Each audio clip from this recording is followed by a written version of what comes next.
Hello everyone, welcome to another video of this series. इस series में हम लोग बात कर रहे हैं एमबीबीएस अब्रॉड के बारे में। जब भी हम एमबीबीएस अब्रॉड की बात करते हैं तो आपको कुछ एजेंट मिलते हैं और कुछ कंसल्टेंट्स मिलते हैं जो आपको बताते हैं कि आपका एडमिशन कितने ईजिली हो जाएगा। लाइक आपको कुछ फॉर्म भरना है, कुछ डॉक्यूमेंट्स जमा करना है और थोड़ी सी चीज़ के बाद आपका एडमिशन हो जाएगा। जब मेरे एडमिशन की बारी थी तब मुझे भी ऐसे बहुत सारे एजेंट मिले थे जिन्होंने बताया कि मेरा एडमिशन कितना ईजिली हो सकता है। तब मेरे दिमाग में आया कि यार, जब एडमिशन इतना ईजी हो सकता है तो मैं खुद क्यों नहीं करा सकता। मेरे को किसी कंसल्टेंट या एजेंट की ज़रूरत क्यों है। इस वीडियो में हम इसी बारे में बात करेंगे कि एक कंसल्टेंट या एक एजेंट आपके एडमिशन में कितनी हेल्प करता है, वो इम्पॉर्टेंट है या नहीं, और अगर है तो कितना। तो बने रहिए इस वीडियो के साथ। ये क्वेश्चन बड़ा वाजिब है क्योंकि जिस समय हमारे 4-5 लाख रुपए लगने वाले हैं उस समय एक एजेंसी आपको बोलेगी कि आपको कंसल्टेंसी चार्ज के नाम पे या सर्विस चार्ज के नाम पे कुछ 50,000 या लाख रुपए भरना है। तो जब एडमिशन की प्रोसेस इतना इजी है तो फिर हम वो पैसे क्यों ना बचा लें। अगर हम नेगेटिव पॉइंट्स की बात करें तो सबसे बड़ा नेगेटिव पॉइंट है कंसल्टेंसी चार्ज। कंसल्टेंसी चार्ज वो चार्ज है जो कोई एजेंट या कोई एजेंसी या कोई कंसल्टेंसी आपसे आपके एडमिशन में जो हेल्प की है उसके बदले में लेते हैं एज अ फीस या एज अ सर्विस चार्ज, जो कि मिनिमम होना चाहिए। लेकिन कुछ कंसल्टेंसी ये चार्ज बहुत ज़्यादा लेती है और बहुत सारे पेरेंट्स जानकारी के अभाव में वो पैसे दे भी देते हैं। फिर जब बच्चा विदेश आता है और दूसरे लोगों से अपने चार्जेस को कंपेयर करता है तब उसे समझ में आता है कि उसे ठग लिया गया है। सेकंड नेगेटिव पॉइंट है फ्रॉड। कई बार ये भी देखा गया है कि कुछ एजेंट्स बच्चों से रजिस्ट्रेशन फ़ीस के नाम पर पैसे उठा लेते हैं और फिर गायब हो जाते हैं। ऐसे में बच्चा कुछ कर नहीं पाता, उसके पास समय भी कम होता है, तो या तो वो एजेंट के पास जाके अपना समय ख़राब करे और अपना साल ख़राब करे, या वो पैसे को छोड़ के किसी दूसरे एजेंट से एडमिशन करवा ले। इसी दोनों स्थिति में बच्चे का नुकसान होता है। ये बात मैं हर एजेंट के लिए नहीं बोल रहा हूँ, कुछ एजेंट हैं।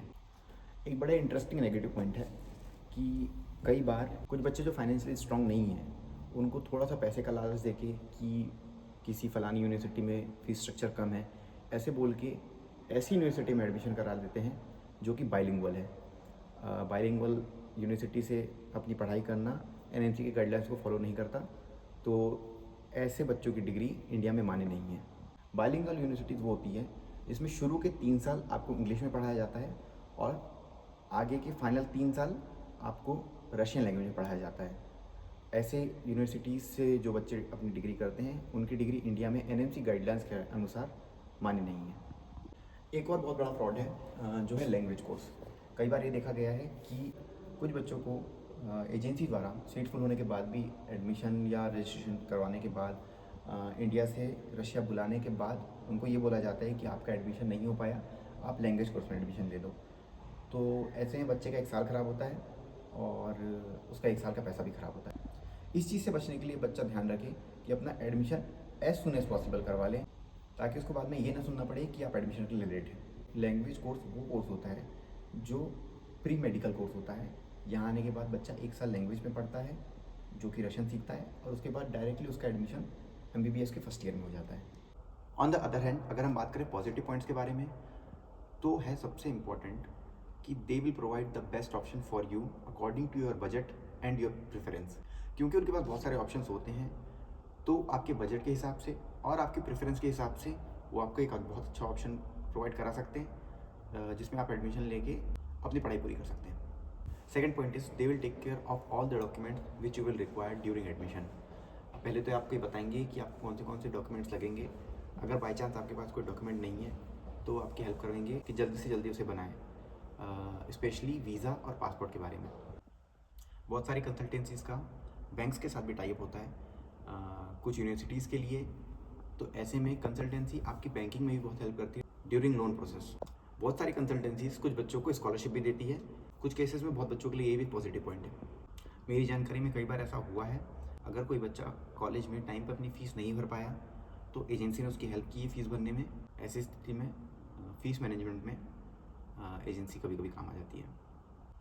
सारे डॉक्यूमेंटेशन और सारी तैयारियों के बाद जब आप विदेश जाने की तैयारी करते हैं तब कंसल्टेंसी या एजेंसी का एक फ़ायदा ये भी होता है कि आपके पास एक ग्रुप होता है पूरा।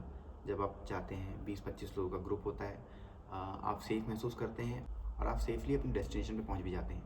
कंसल्टेंसी का एक रिप्रेजेंटेटिव हमेशा आपके साथ रहता है ड्यूरिंग फ़्लाइट्स, आपके कॉलेज पहुँचते तक, आपके डॉक्यूमेंटेशन होते तक और आपके एडमिशन प्रोसेस होते तक। अगर आप किसी अच्छी कंसल्टेंसीज के थ्रू आए हैं तो the consultancy will provide you the assistance for the visa process, for visa extension, for hostel shifting, airport pickup, airport drop. They will be with you during your travel and even for buying your SIM card. ऐसी स्थिति में जहाँ आप विदेश में किसी को नहीं जानते, एक ऐसे पर्सन का होना जो आपकी इन सब छोटी छोटी चीज़ों में बहुत ही सपोर्टिव होता है और आप बहुत सेफ फील करते हैं. मोस्टली कंसल्टेंसीज के जो रिप्रेजेंटेटिव होते हैं, जो बच्चों को रशिया या दूसरे कंट्री छोड़ने जाते हैं, उन्हें वहाँ की लोकल लैंग्वेज आती है. शुरू के जो कुछ दिन होते हैं उसमें आपकी वो लैंग्वेज में भी हेल्प कर देते हैं. The consultancies already have some passed out FMG students, so they will guide you during your studies. इस वीडियो का सबसे इम्पोर्टेंट पार्ट ये है कि university does not allow any direct admission. You have to contact a representative. University आपके direct admission को accept नहीं करती है, जहाँ तक मेरी जानकारी है. हो सकता है मैं गलत हूँ, अगर मैं गलत हूँ तो प्लीज़ मुझे करेक्ट कीजिए, लेकिन जहाँ तक मेरी जानकारी है, अगर कोई पेरेंट्स यूनिवर्सिटी में ईमेल करेगा तो यूनिवर्सिटी मोस्टली केसेस में उस ईमेल का जवाब नहीं देती है. You have to consult a representative जो आपकी एडमिशन की जिम्मेदारी यहाँ पे लेता है और जो आपका एडमिशन प्रोसेस को यहाँ पे सुपरवाइज़ करता है. तो ऐसी स्थिति में जबकि कंसल्टेंसीज़ का रिप्रेजेंटेटिव से टाई अप है, ऐसे में किसी अच्छी कंसल्टेंसी को चूज़ करना ही समझदारी का काम है. अगर आपको कोई बोलता है कि मैं आपका एडमिशन डायरेक्ट यूनिवर्सिटी में करवा रहा हूँ, तो वो सिर्फ दो केस में हो सकता है. या तो वो खुद यूनिवर्सिटी का रिप्रेजेंटेटिव हो, जिसे कॉन्ट्रैक्टर बोलते हैं, या तो फिर उसी कॉन्ट्रैक्टर से डायरेक्ट बात हो, बीच में किसी थर्ड पर्सन की गुंजाइश ना हो. सिर्फ उसी कंडीशन में आपका एडमिशन डायरेक्ट हो सकता है, अथवा आपका एडमिशन यहाँ पे डायरेक्ट नहीं हो सकता. वैसे भी जो चार्जेस आप एजेंसी को दे रहे हैं उसमें agency visa extension, admission letter, documentation, कुछ केसेस में फ़्लाइट टिकट, असिस्टेंस, आपके इतना कुछ प्रोवाइड करा रहा है. तो यहाँ कोई चैरिटी तो चल नहीं रही है कि वो अपना समय निकाल के आपका इतना काम करवाएगा और कुछ पैसे भी ना बनाए. तो जिस भी कंसल्टेंसीज को आप चूज़ करें, कोशिश करें कि विश्वास पात्र हो और उनकी फ़ीस स्ट्रक्चर रीज़नेबल हो. अपना डिसीजन सोच समझ के लें, क्योंकि ये सिर्फ 4-5 लाख की बात नहीं होती, ये पूरे 5 साल या 6 साल की बात होती है. लेकिन आप जितना घूमेंगे उतना ही कन्फ्यूज़ होंगे. किसी एक अच्छी कंसल्टेंसी को पकड़िए और उससे अपना एडमिशन करवाइए. अगर कोई ये सोचे कि हम यूनिवर्सिटी में डायरेक्ट कांटेक्ट करके अपना एडमिशन करवा सकते हैं, तो ये मेरी जानकारी में तो ये पॉसिबल नहीं है. मैं भी यहाँ पे काफ़ी टाइम से पढ़ रहा हूँ, मेरी जानकारी में तो ये पॉसिबल नहीं है. यूनिवर्सिटी का एक सिस्टम होता है और सारा काम उसी के हिसाब से होता है. मेरा पर्सनल सजेशन यही है कि आप किसी अच्छी कंसल्टेंसी को पकड़िए, उससे अपने डॉक्यूमेंटेशन करवाइए और जल्द से जल्दी आने की तैयारी कीजिए. अगर आप ऐसे स्टूडेंट हैं जिसे किसी कंसल्टेंसी के बारे में ज़्यादा जानकारी नहीं है और वो चाहता है कि पता करे कि कौन सी कंसल्टेंसी अच्छी है, या मेरा सजेशन चाहता है, तो प्लीज़ आप कमेंट कर सकते हैं या मुझे इंस्टाग्राम या व्हाट्सएप पे कांटेक्ट करें. मैं कोशिश करूँगा कि आपके लिए बेस्ट ऑप्शन निकालूँ. आई होप आपको ये वीडियो पसंद आया होगा. अगर आपको ये वीडियो पसंद आया हो तो प्लीज़ उन लोगों से ज़रूर शेयर करें जिसे इस इन्फॉर्मेशन की ज़रूरत हो.